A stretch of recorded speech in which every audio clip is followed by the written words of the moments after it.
গায়রা, দুই তালাক দেওয়ার পর আরেক তালাক দিয়ে দিলে আর স্ত্রীকে ফিরিয়ে আনতে পারবে না, বরং তালাকে মুগাল্লাযা। এখন এই স্ত্রী ইদ্যত শেষ হওয়ার পর যদি অন্য কোথাও বিবাহিত হয়, এরপর ওই স্বামী যদি আবার কখনো তালাক দেয়, ওই স্বামী তালাক দেওয়ার পর যদি আবার ইদ্যত শেষ হয়, তখন প্রথম স্বামী বিয়ে করতে পারে। আমাদের সমাজে আরেকটা ঘৃণ্য ইয়া আছে, হিল্লা বিয়া আছে না নাই?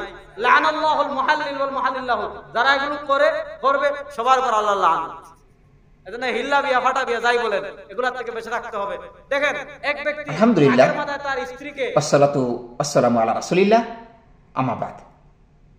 আজকে বিষয়টি হলো ঝুলন্ত তালাক নিয়ে আলোচনা করব। কোন স্বামী যদি তার স্ত্রীকে একসাথে 3 তালাক দিই এবং এটা ঝুলন্ত তালাক দিই, 3 তালাক কিভাবে বলে? যদি সে বলে যে তুমি যদি কোনো ছেলের সাথে প্রক্রিয়া করো তাহলে তুমি 3 তালাক। এখন এখানের মধ্যে অনেকগুলো মাসালা, যে তালাক কয়টি হবে, একটি হবে নাকি 3টি হবে, নাকি এটা তালাক হবে কি হবে না, এই বিষয়গুলো জড়িয়ে আছে। মনে রাখবেন, হানাফি মাযহাব অনুসারে একসাথে 3 তালাক দিলে 3 তালাকই হয়ে যায়। এটা ঝুলন্ত তালাক হোক, যেভাবেই হোক তালাক হয়ে যাবে। আর আমরা বলি যে হানাফিদের কোনো দলিল নাই, হানাফিরা কোনো দলিলের ভিত্তিতে এই কথা বলে না, বা তারা একটা দলিল দিতে পারে না, এ পর্যন্ত কেউ দিতে পারেনি যে একসাথে 3 তালাক দিলে 3 তালাক হয়ে যাবে। বরং একসাথে 3 তালাক দিলে 1 তালাক হবে। আমরা অনেক দলিল দিয়ে থাকি, তার মধ্যে একটা দলিল হলো মুসনাদ আহমদের হাদিস, আবু দাউদের মধ্যে, যে নবী মুহাম্মদ সাল্লাল্লাহু আলাইহি ওয়াসাল্লামের জমানে এক লোক তার স্ত্রীকে একসাথে 3 তালাক দিয়েছিল। তার নাম ছিল রোকানা ইবনু আব্দি ইয়াজিদ তার নাম। তখন ফাসালাহু রাসূলুল্লাহ সাল্লাল্লাহু আলাইহি ওয়াসাল্লাম তাকে প্রশ্ন করলেন যে তুমি কাইফা তালাকতাহা, তুমি কিভাবে তালাক দিয়েছো? তখন ওই লোকে বলল যে তালাকতুহা সালাসান, আমি একসাথে 3 তালাক দিয়েছি।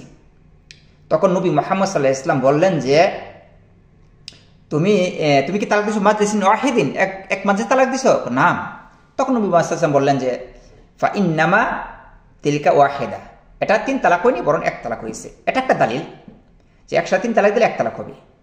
তার ফলে সহিহ মুসলিমের একটা হাদিস আছে, ইবনে আব্বাস থেকে বর্ণিত যে হাদিস, নবী মুহাম্মদ সাল্লাল্লাহু আলাইহি ওয়াসাল্লামের সাহাবী ইবনে আব্বাস বলেন যে কানা তালাকুস সালাত আলা আহদি নবী সাল্লাল্লাহু আলাইহি ওয়াসাল্লাম ওয়া আবি বকরিন ওয়া সানাতানি মিন খিলাফাতিল উমর তালাকুস সালাত ওয়াহিদা।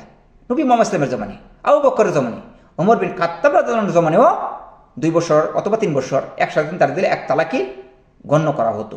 এই দলিলের উপর ভিত্তি করে আমরা বলি যে একসাথে 3 তালাক দিলে 1 তালাক হবে, বরং 3 তালাক হবে না। কারণ এটা সুন্নাত বিরোধী কথা, এটা কোরআন বিরোধী কথা, নবী মুহাম্মদ সাল্লাল্লাহু আলাইহি ওয়াসাল্লাম হাদিস বিরোধী কথা, আবু বকরের বিরোধী, তার ফলে উমর বিন খাত্তাব রাদিয়াল্লাহু আনহুর বিরোধী, এবং ইবনে আব্বাস ওই ফতোয়া দিতেন একসাথে 3 তালাক দিলে 1 তালাক হবে। আল্লাহু আ'লাম।